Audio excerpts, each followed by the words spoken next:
Hi, this is Vance Williams. Today I'll be sharing insights on the Forex market. I'll tell you what it is, its function in the world, and I'll show you opportunity even Forex traders don't know about. Forex is an acronym for foreign exchange. It's the largest market in the world with an estimated daily trading volume of $4 trillion. The United States has the biggest economy in the world at $14 trillion per year. The Forex market moves that amount every 4 days. The Forex is a network of thousands of banks in the world with no central location. There's nobody in charge. The primary function of the Forex is to determine the fair value of a currency. If you were from the U.S. and traveled to Japan to explore the countryside, you'd need their local currency to buy things. So you'd go to a bank or an exchange office and trade your U.S. dollars for yen. How would you know what a fair rate of exchange is? How do they know they're not giving you too much, and how do you know you're getting enough? There's only one way to know, and that's by looking at the rate of exchange in the Forex market. The fair exchange rate is not determined by an individual, a business, a country, or even a group of countries. The price is set by all of the buyers and sellers of the world in real time. It's the most accurate pricing you can get in the market because it's near impossible to manipulate. It's just too big. Currencies are traded in pairs. The Japanese currency and U.S. currency are traded as a pair represented by U.S. dollar yen. If the U.S. dollar is moving up in price, then the yen is moving down in value by exactly the same amount. Just think of an old scale where you place weight on one side and that side goes down. The other side goes up by exactly the same amount. Because currencies are traded in pairs, you can either buy or sell. There is no difference. Buy the euro dollar or sell the euro dollar. It's the same thing. There are countless factors that can and do cause price movement. For example, increasing the supply of money decreases the value of a currency because now there's more money but the same amount of goods and services. Likewise, good news about the future could cause speculation about a better economy, and this could cause price to rise. So exactly how does the Forex market determine a fair price? The market operates on the principle of supply and demand. Imagine you want to sell your car. If you search around locally, you'll likely find examples of your car with comparable features. If the number of people who want your car is greater than the number of cars available, price will rise. If there are more people selling your car than buying your car, the price will fall. At any given moment in the Forex, if the volume is greater in favor of the buyers, the price is rising. If the volume is greater for the sellers, the price is falling. There are many different types of participants in this market who might use the market for different purposes. Hedge funds, for example, may have a more complex strategy, so when they buy a currency, it may be one part of an overall plan to capture inefficiencies in the marketplace at large. Multinational corporations may be exchanging large sums of currency for payroll. Commercial banks might be protecting the value of their assets, hedging a drop in one currency value against the rise of another. In 2001, the platforms for personal computers became stabilized and reliable. This opened the door to anyone with a personal computer.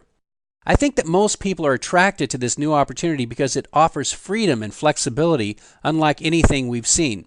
And it has truly unique features. For example, it takes the same skill to make $10 a day as it does to make $1,000 a day.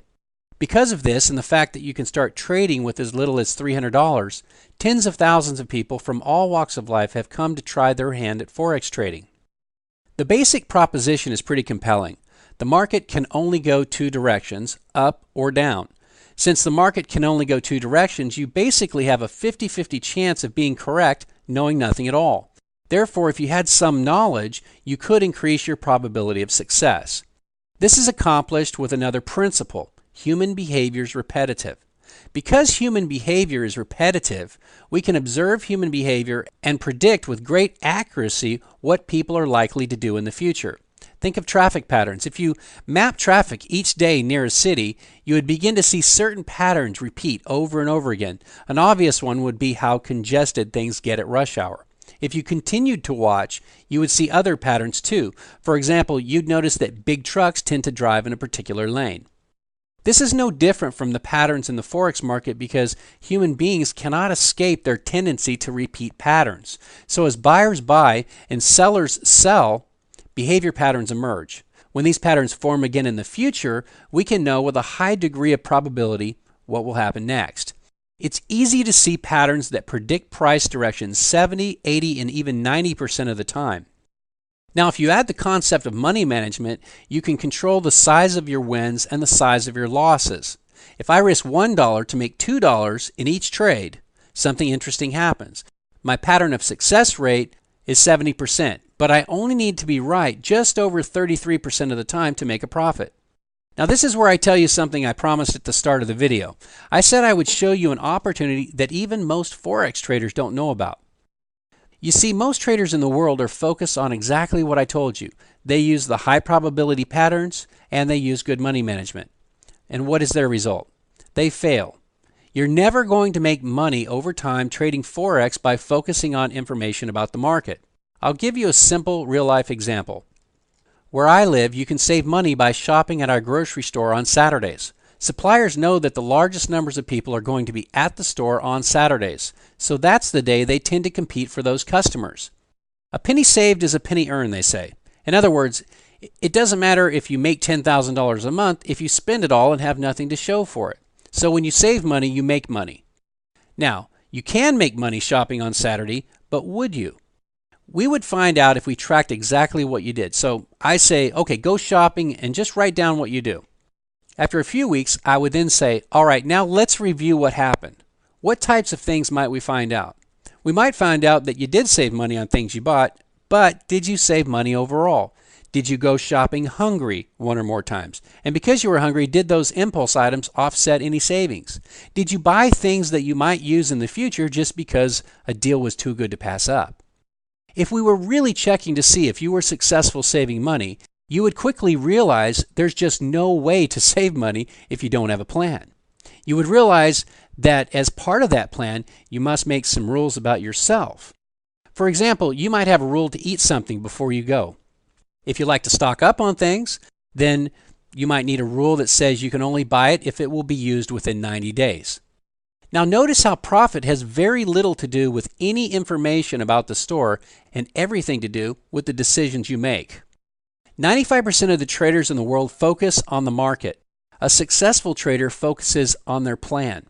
We already know that you can save money by shopping on Saturdays. That's not the problem. The problem is what you do when you get there. If you're interested in trading, my advice is to learn all about trading before you get involved. Whatever you do, don't do what everyone else is doing.